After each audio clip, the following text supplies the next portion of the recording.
नमस्कार। इन खबर में आपका स्वागत है।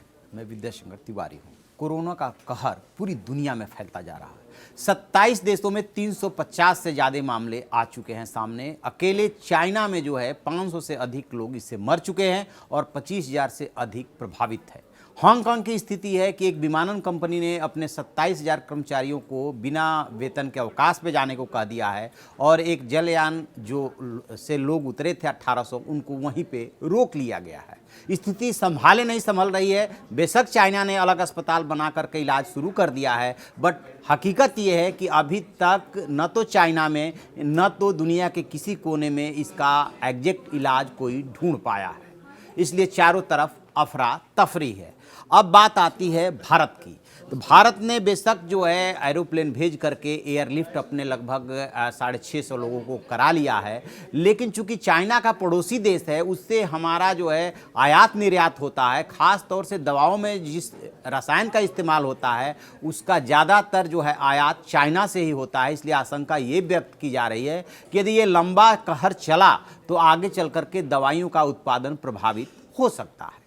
तो वो तो बाद की बात है। फिलहाल जो है सबसे ज़्यादा जो मार पड़ी है वो हीरा उद्योग पे मार पड़ी है, क्योंकि सबसे ज़्यादा हीरे का जो कारोबार होता है वो प्रधानमंत्री नरेंद्र मोदी और गृह मंत्री अमित शाह के गृह राज्य गुजरात के शहर सूरत में होता है और वहाँ से काफ़ी मात्रा में हीरे का निर्यात किया जाता है। लेकिन बताया ये जा रहा है कि 8,000 करोड़ का जो हीरा उद्योग वो चौपट होने के कगार पर पहुँच रहा है और जिन जिन कंपनियों ने वहाँ पर अपने ऑफिस खोल रखे थे चाइना में वो अपने कर्मचारियों को वापस बुला रही है।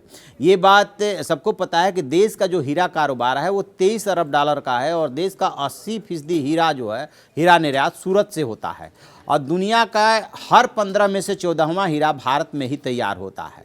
तो ये अब अंदाज़ा लगा लीजिए कि भारत में हीरे का कितना बड़ा कारोबार है और इसमें जो है तमाम कंपनियों ने जो है वहाँ पर चाइना में अपना ऑफिस खोल रखा था। सूरत से हांगकांग को हर साल 50,000 करोड़ रुपए के हीरे का निर्यात होता है। यदि इस स्थिति में सुधार नहीं होता है तो इससे कितनी परिस्थितियाँ बदलने वाली है, कितना नुकसान होने वाला है, इसका अंदाज़ा लगाइए कि हांगकांग को यदि 50,000 करोड़ रुपए के हीरे का निर्यात होता था, उस हांगकांग की स्थिति ये है कि जलयान से 1800 लोग उतरते हैं और उनको समुद्र तट पे ही रोक लिया जाता है। 27,000 विमानन कंपनी के कर्मचारियों को जो है बिना वेतन के अवकाश पे भेज दिया जाता है, क्योंकि स्वाभाविक है कि जब ऑपरेशन करेंगे और लोग एक दूसरे के संपर्क में आएंगे तो जो है वायरस के फैलने की और ज़्यादा आशंका है। इस वजह से भारत का हीरा उद्योग एक तरह से कह सकते हैं कि संकट में आ रहा है और कपास की गांठों का निर्यात टल गया है। 14 दिन के लिए रोक दिया गया है। चीन विश्व का सबसे बड़ा कपास आयातक है। निर्यात रुक जाने से भारतीय बाजार में कपास का भाव नीचे आ गया है और सरकार को कपास की खरीद रफ्तार तेज करनी पड़ सकती है। तो इस तरीके से कपास का निर्यात टला और अब जो है एक हीरा कारोबारी जो है बता रहे हैं कि इस बात की संभावना है कि हांगकांग में अंतर्राष्ट्रीय आभूषण प्रदर्शनी रद्द हो जाए। वहाँ पे लगने वाली है प्रदर्शनी। यदि ये रद्द होती है तो सूरत का आभूषण कारोबार बुरी तरह से प्रभावित होगा। सूरत में बने पॉलिश हीरे और आभूषण हांगकांग के जरिए दुनिया भर में भेजे जाते हैं। तो ये स्थिति है भारतीय उद्योग की। 3 चीज़ें बहुत ज़्यादा ज़बरदस्त प्रभावित होने जा रही है। एक तो दवाओं का उत्पादन, क्योंकि रसायन वहाँ से आते हैं ज़्यादातर, तो वो आगे चल करके प्रभावित हो सकता है। हीरा उद्योग सबसे ज़्यादा प्रभावित हुआ है। कहा जा रहा है कि 8,000 करोड़ का हीरा उद्योग जो है यदि ये लंबा खिंचा तो बर्बाद हो सकता है। लेकिन सवाल ये है कि दुनिया करे तो क्या करे। चाइना ने आरोप लगाया था अमेरिका पे कि जब ऐसी महामारी या ऐसा वायरस फैला हुआ है तो उसे कोऑपरेट करने के बजाय वो उसकी खिल्ली उड़ा रहा है। उसके जवाब में अमेरिका के राष्ट्रपति डोनाल्ड ट्रंप का बयान आया है कि अमेरिका सहयोग कर रहा है और सहयोग करने को हमेशा तैयार रहेगा। संकट की घड़ी में हम मुंह अपनी जिम्मेदारी से नहीं मोड़ सकते। लेकिन दुनिया एक तरह से बेबस नज़र आ रही है। साइंस चाहे जितना डेवलप कर जाए, हम जितना आगे बढ़ जाए, लेकिन हकीकत यह है कि जब भी ऐसे वायरस आते हैं सामने जो दवाओं से कंट्रोल नहीं होता तो उनके लिए नया रिसर्च तत्काल शुरू करना पड़ता है। उसके लिए टीका ईजाद करना पड़ता है, दवाई ईजाद करनी पड़ती है। वो अभी तक नहीं हो पाया है। भारत में भी कई केसेस सामने आ चुके हैं।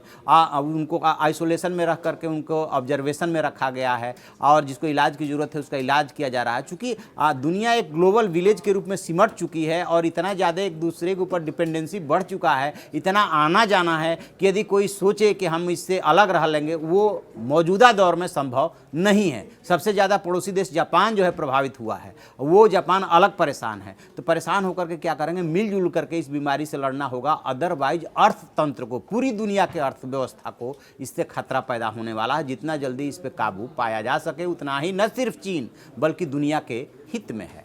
जैसे इसमें कोई अपडेट मिलेगा हम आपको बताएंगे। आप देखते रहिए हमारा डिजिटल चैनल इन खबर। Thank you. इन खबर चैनल को सब्सक्राइब करें और बेल आइकन दबाना ना भूलें।